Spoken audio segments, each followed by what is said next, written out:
Night show. Putting a stop to family violence. We ask the experts whether the conversation Rosie Batty started is in danger of stalling, and what more can be done to support victims and challenge perpetrators.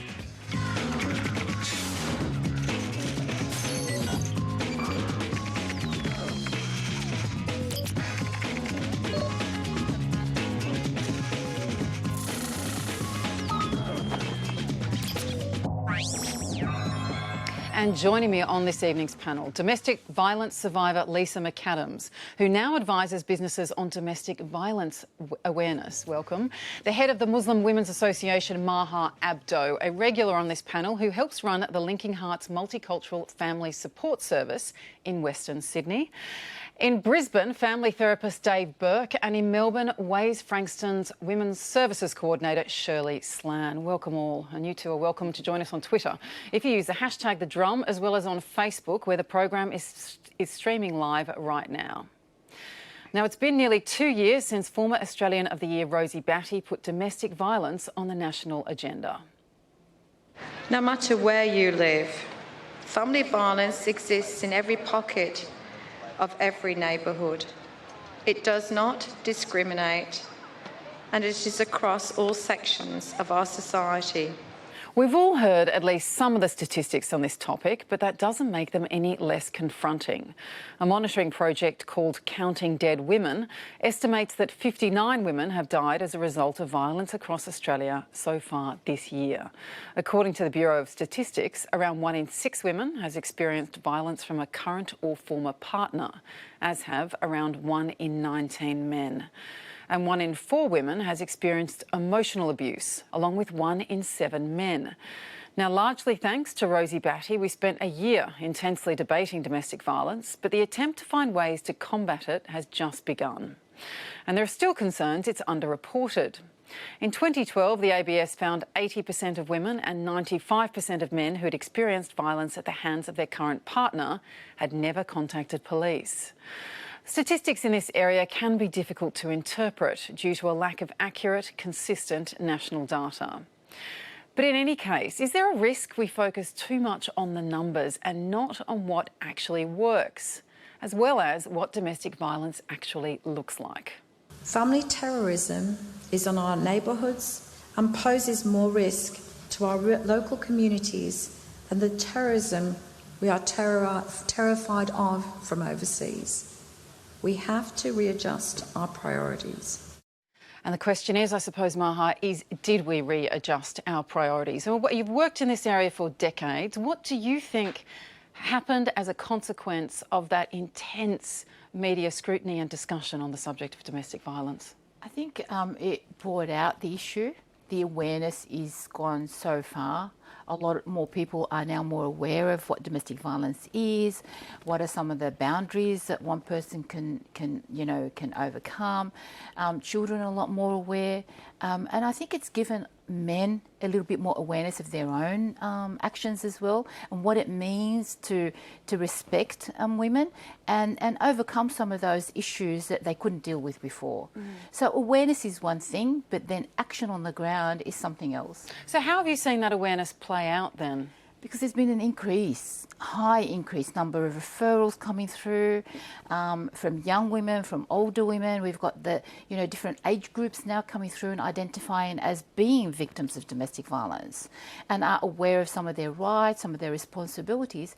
But the services haven't increased on the ground. Now, Shirley, you've worked in this area as well for the past 2 decades, and particularly in Aboriginal and Torres Strait Islander communities. I guess one question for you is what this has meant in the communities you've worked in, and if in fact, would there have been any difference in the debate if Rosie Batty were Indigenous?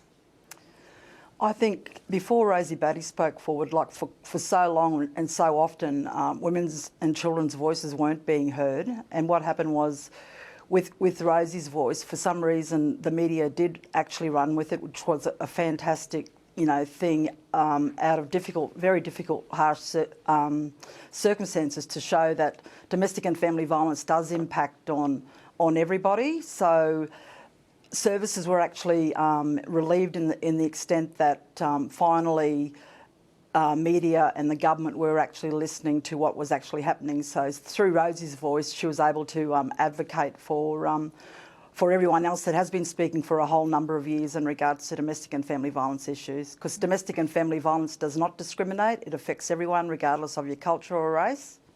Right, and I guess if I could put the question to you again as well, because I know that recently there's been some discussion about has there been sufficient debate about violence within Indigenous communities and why haven't, and some people saying in public forums that Aboriginal women have not been putting forward this argument. I guess the question would be, do you think there would have been a different response or different debate if Rosie Batty were Indigenous? Look, to be completely honest, I don't think anyone would have listened if it was an Aboriginal and Torres Strait Islander women, because Aboriginal and Torres Strait Islander women have had issues for a number of years, and there's been a number of reports around. I know in Queensland there was the Aboriginal and Torres Strait Islander report, a task force report on violence. So there's been women, Aboriginal and Torres Strait Islander women and men have been, talking about the issues for years. So I actually believe if it was an Aboriginal person, because unfortunately society does have the misunderstanding that it's normal for Aboriginal and Torres Strait Islander people to have, domestic violence in their communities, and that's not the case at all. Yes, the statistics do show that it is quite high, but unfortunately, no one does seem to listen to rural remote communities. And did you see any of the changes that Maha was referring to play out across those communities as well?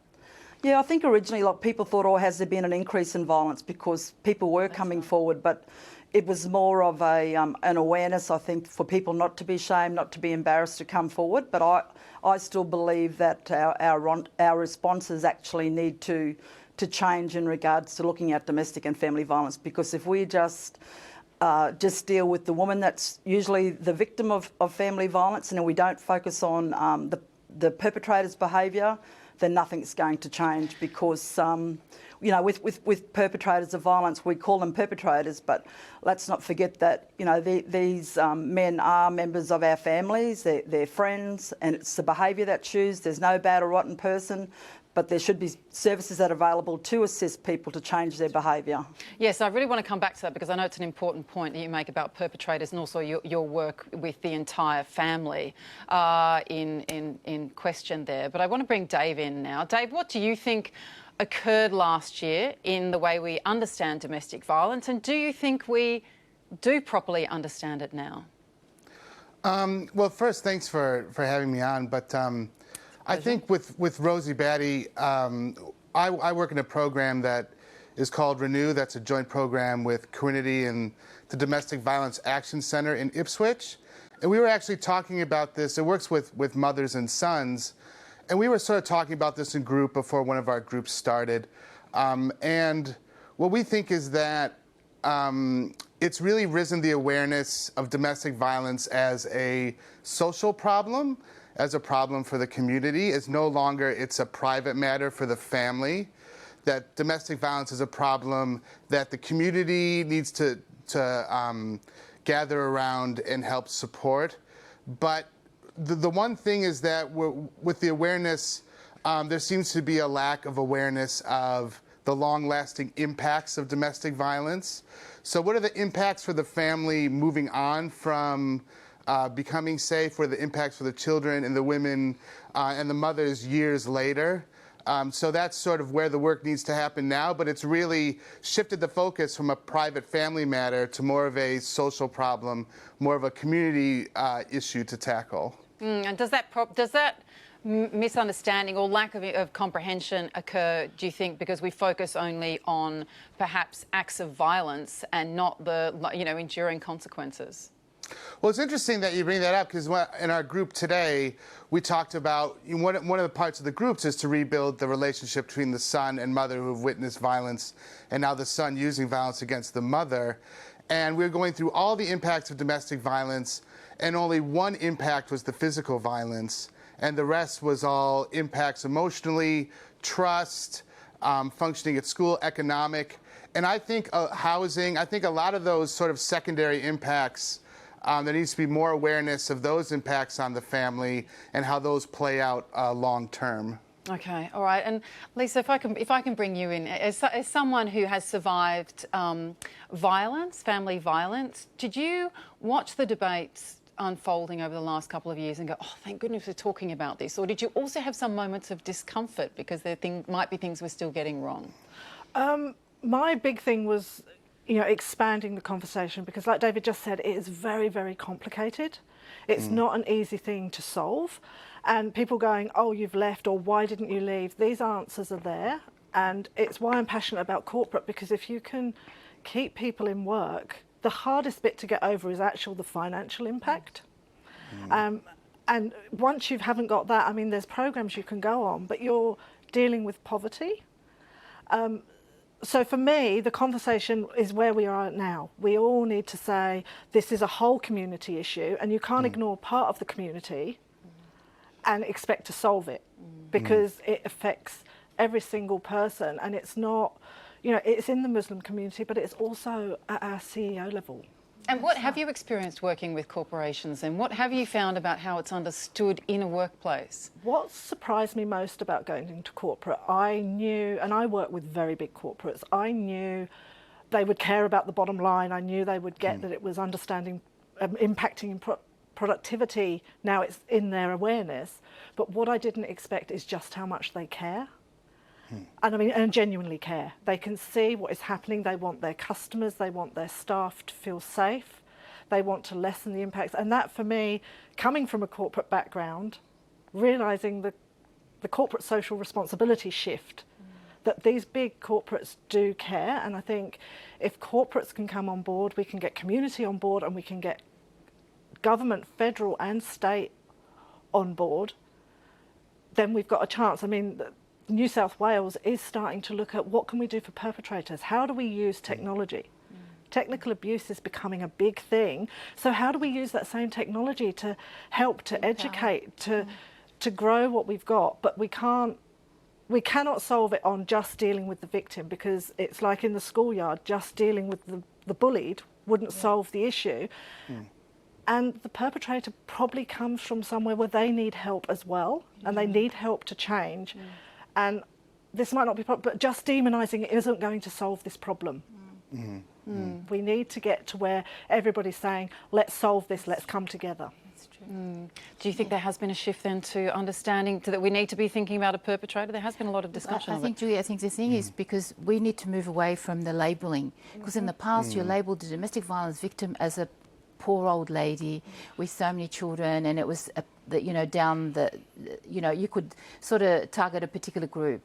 Now there's more awareness to know that domestic violence can really affect those in the highest of positions in corporate organisations, those that are at different levels of economic level. So when we're talking about the responsibility of who is to be working together, we need to look at it from a holistic approach. Dealing with domestic violence is not a woman's problem, and it's not a man's problem. It is a whole of society responsibility. And I think when we look at responsibility, we all need to own a bit of that. And that is inclusive of businesses, local, national, international businesses, because it is about your own people that work with you sometimes. And it saves a lot of money when we're able to help in the early intervention stages. Okay, now, I mean, another matter when you're dealing with corporations is the question of family leave, of domestic violence leave. And do you think that has become significant? And the reason I ask this is because I know that just this week we heard Federal Employment Minister Michaelia Cash had cancelled a planned meeting with her state counterparts, saying there were no matters requiring ministerial decision. But the Victorian government and a peak domestic violence support group say the meeting was finally a chance to talk about national standards for family violence leave. And we know that Michaelia Cash has in the past said that this will discourage employers from employing women. Well, one, I was, as a businesswoman, disappointed that corporates and state governments are left to lead the charge on this. Again, the federal government is talking the talk but not walking the walk. And as a survivor, I was like, what? After all the conversations we've had. And what I would say to her is, if you're with a very, very controlling man, and you get 4 weeks leave and sick leave and all of those things, and he watches your every move, what of those days do you have where he doesn't know where you are?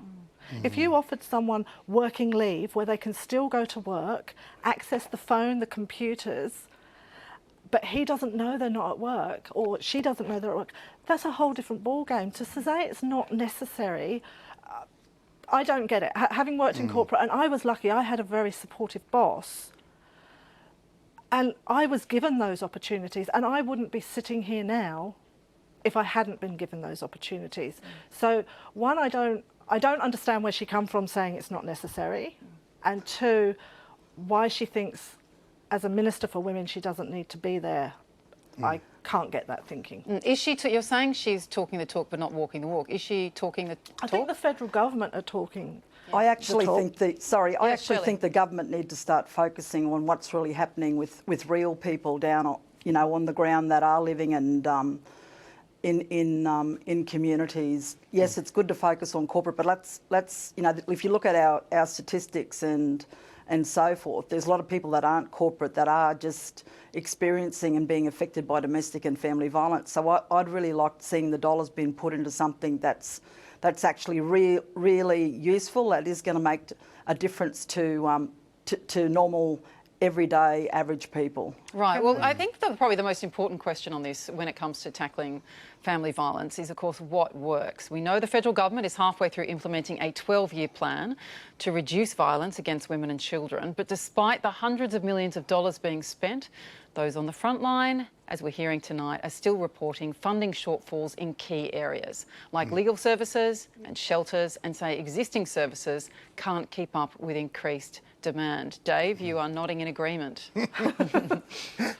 Yeah, I was thinking when you were saying that, and one of the things with services for us is we were lucky for the Queensland government here help fund the Renew program, which is an early intervention that we're doing here, working with children and mothers together, where children have witnessed domestic violence, are using violence in the home, and working with mothers. And the goal there is to do an early intervention program, because so many programs, and people are talking about perpetrators, so many programs and services like you're talking about happen down the line after there's already been a domestic violence order or police involvement.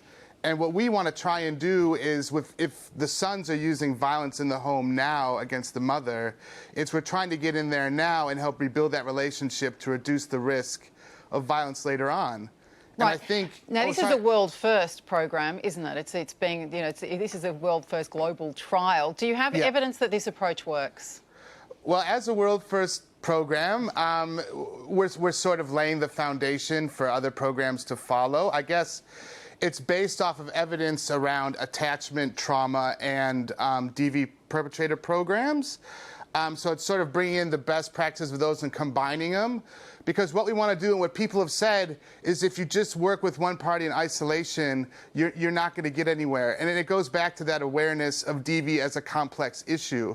And a lot of focus is on the event and trying to work on complexity. I think I fully agree with that program, but I think we need to start thinking innovatively. We need to start thinking, doing things differently, so that we can actually, get the right outcome that we want to get, different outcomes. Because if we're looking at a holistic approach, we need to bring in the men in this. The perpetrators have to start coming into the programs. I think, the government has been consulting over the last year. They've been having roundtables, and I've been in some of those roundtables, and the same issues have been raised over and over again.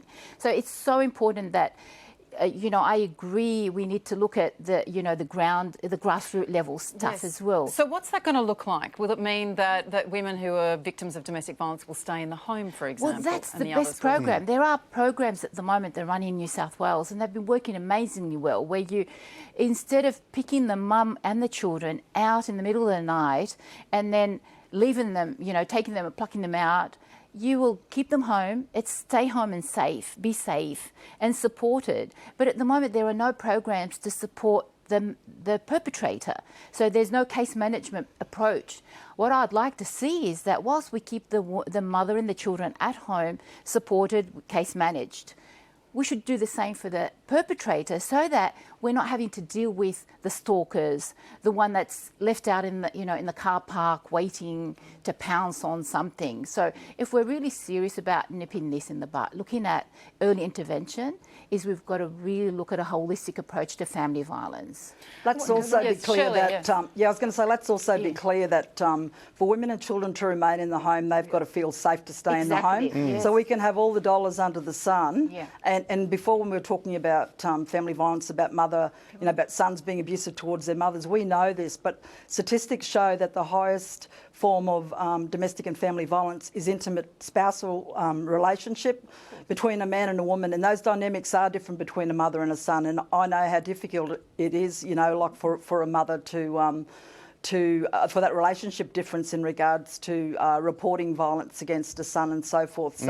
So I think quite often all these relationships are stuck under the one umbrella, I guess, and those relationships are different. Yes, it is violence, but let's be quite clear that our statistics at the moment are showing that it's women and children, women with their partners in intimate spousal relationships that are losing their lives. You can see in the media where quite often people will say that why does she stay, why doesn't she leave? But if she does leave, that's when she's at her biggest risk.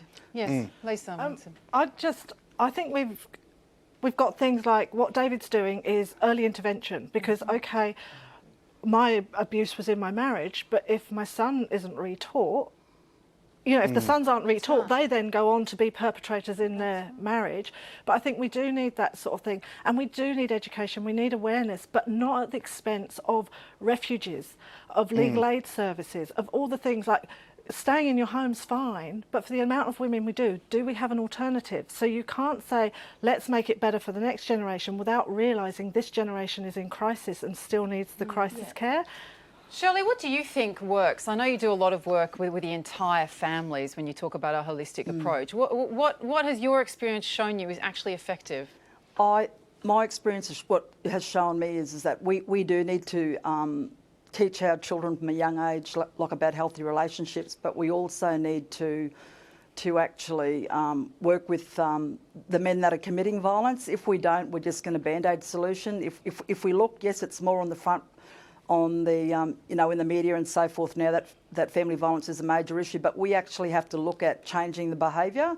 That we talk about government and everyone talks about accountability, but what's the actual meaning behind accountability? Because if it's about increasing penalty rates and laws, it shows that prison doesn't work. Yes, we know that jail, sometimes has to be used, but that should be the last point of call, not the first point of call. So I believe it's about trying to work with the men to educate the men about their behaviour, but giving them that first opportunity, I guess. Like if we look, every communities may not all have like services put in place to assist, but there's always someone getting in trouble with the legal system or so forth. So if they're able to implement plans that a person is to attend an education program or talk to someone, because not everyone's got a men's behaviour change program, and really there's not enough research around whether they actually do work at the moment. But I think it's working with the men, talking to the women about their options, what's available, and I think if we focus on with the whole family, if we focus on the effects of domestic and family violence on children, I think we'll get a breakthrough, because regardless of whether you're a perpetrator of violence or a victim, children are the main common denominator in regards to both parents wanting to look after the children. So I think if we go from the angle, the impact that violence has on children as well as the whole family, and that yes, their behaviour is against the law. However, we want to work with you about changing your behaviour, and if you don't, then of course there's the laws in place and we have to do whatever, but we have to try to look at breaking that cycle. Look, I agree with you, Shirley. I think I know exactly what you're talking about. I think, but from what I'm saying is that one size doesn't fit all, and we need to be aware of that. And exactly what you're saying, the early intervention stuff, working with the men, working with the perpetrators, and then it's really not just about changing behaviour of the today. It's about role modelling that. And I know the great work that you're doing, and here with the Linking Hearts program that we're doing in the multicultural sphere. you know, there's so much goodwill out there and so many good practices that have been done that we need to look at it. We need to really map out and see what's really happening out there. There's a lot of good. And so to take out the best of everything and realise, you know, that together we can make a difference, and the early intervention, the prevention stuff, but you need to look at the affordable housing stuff as well. This is the subject, and one of the reasons we're talking about it tonight is because as our show goes to air, federal, state and territory leaders are preparing to meet in Brisbane for a major summit on exactly this subject. Headed by Prime Minister Malcolm Turnbull and Queensland Premier Anastasia Palaszczuk, the summit will look at the effect of domestic violence on children, what role technology plays in abuse, and how we can change perpetrator behaviour. Now, if the panellists had one message for those attending tomorrow's meeting, what would it be? Dave, I'm starting with you. I guess my message would be to really keep in mind the complexity of domestic violence and the long-lasting impact. I mean, the impact to the children's and women's sense of safety, financial impact, housing impact, ability to have work, and then children, ability to have healthy relationships in the future, and really looking long-term as opposed to short-term, more immediate solutions. Look to these long-term plans. Lisa, what would you say? I think from where I stand, the federal government, state government and businesses have to work with the communities, and everybody's getting something right. We need to all be putting on the table and being honest, saying we got that wrong, but we need to get to the stage where we're all saying we all matter. We're all in this together, whether you're a perpetrator, a victim, male, female, Muslim. We all need to come and say, we all want this fixed. We're all on the same side, and let's discuss it and let's accept that this is complicated. And I think anyone will agree, once you're in this area, and I lived it for nearly 4 decades as a child and an adult, I still hear things and find out things that I go, whoa. So they've got to go in, not with one of their, let's just put money in this area or this area, with a complex plan for a complex problem. It is complex. I know it's difficult to distill, but Shelley, what would you say? I believe continue to fund services for women and children, but start funding services to work with men that commit family violence, because unless we work with the men that are using violence, nothing's going to change. Right. Okay, and with the families as well, I'm guessing you're suggesting. How is it, do you think, in the work that you've done, how do you actually change the attitudes of the men? By treating them with respect. It's the behaviour that's used, and about talking to them about the impacts of their behaviour, using the law, like enforce the laws in regards to maybe giving them that first step forward in regards to wanting to change their behaviour, like their behaviour isn't acceptable, but they are accountable for their behaviour, but looking at the big picture impact of what actually happens. So I honestly believe that the current system about higher incarceration rates, when you look at those, the highest people that are being incarcerated are Aboriginal and Torres Strait Islander people. Our jails are getting full. Getting bigger jails isn't going to make a difference. Jails aren't about rehabilitation. Unless you've been in jail for a long time, you won't get a program or a course. So I believe about doing rehabilitation before it actually gets to that stage. But depending on what the situation is, I know that sometimes, jail is the first point of call, but I reckon let's focus more on a rehabilitation side of things and a prevention side of things by actually focusing on children. I can remember when I first started in the sector many years ago, I went to a community and there was a small child. One of the teachers said this little boy in grade 1 hit this girl, and she said, "Oh, look, why did you hit her?" And he said, "It's okay, miss. She's my woman." So Right. it's about educating.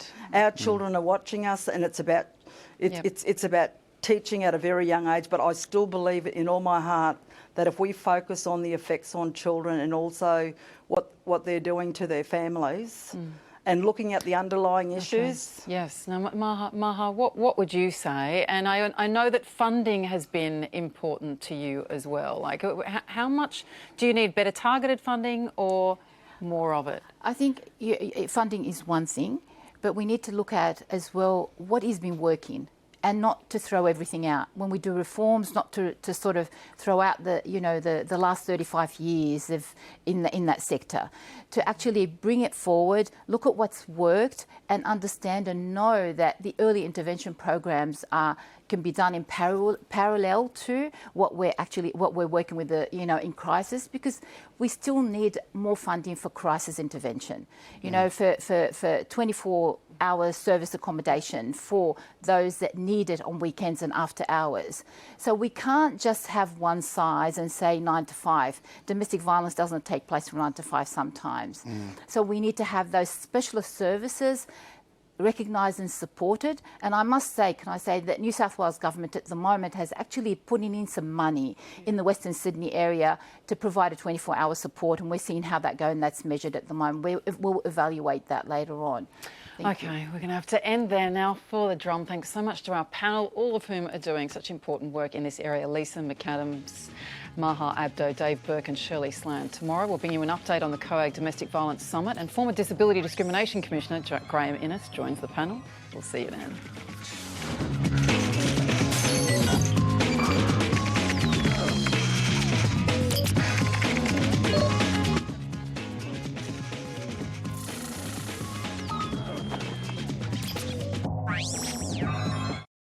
It's one of the most unpredictable and fast-paced US elections ever. Stay across the latest with ABC News Digital. And yet another twist in this election campaign. Keep up to date with live alerts sent straight to your phone. Make sense of the election with interactive explainers. And go behind the scenes with the DC Wash Up podcast.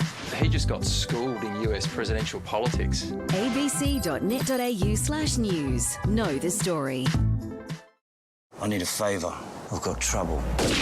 Frank Lassalle, businessman, crossed the radar a few times for cocaine trafficking. I was at school with Lassalle's daughter. I'm telling you, the local connection could play to your advantage. Has she said anything to you about your dad? Are you interviewing me? The less anyone knows about your father's business, the better. Don't start things you don't know how to finish. The new 6-part thriller, The Level, starts tomorrow 8:30 on ABC and iView. If you had the power to create life, would you? Scents are waking up all over the world, like a virus spreading. We have to move on. It's hard trying to be normal when we know what we know. There's more and more every day. The ones who run are killed. Is this for you? Close your eyes, please. If a thing can be free, it should be free. If it can feel, it should feel. Why do you hurt us? You need to get out now. This won't end the way you want it to.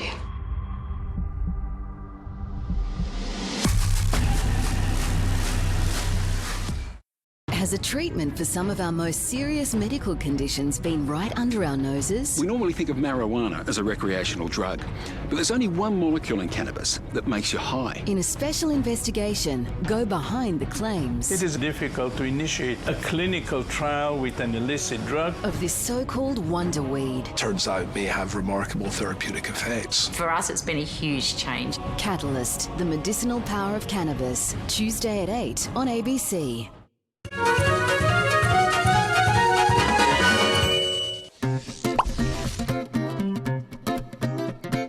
I'm Dr. Ken Harvey, public health physician and consumer advocate. If I could say one thing, it would be don't trust the claims made by many companies who sell complementary medicines. Australia has a two-tiered system to regulate therapeutic drugs. Higher-risk medicines, mostly prescribed by a doctor, are registered, while lower-risk ones, including most complementary medicines, are listed with the Therapeutic Goods Administration. But the TGA listing system is flawed. It's trust-based and there's no assessment of a product's effectiveness before it goes to market. Some complementary medicines are even sold without going through the TGA system at all. They lack this AUST-L number. In others, the content shown on the bottle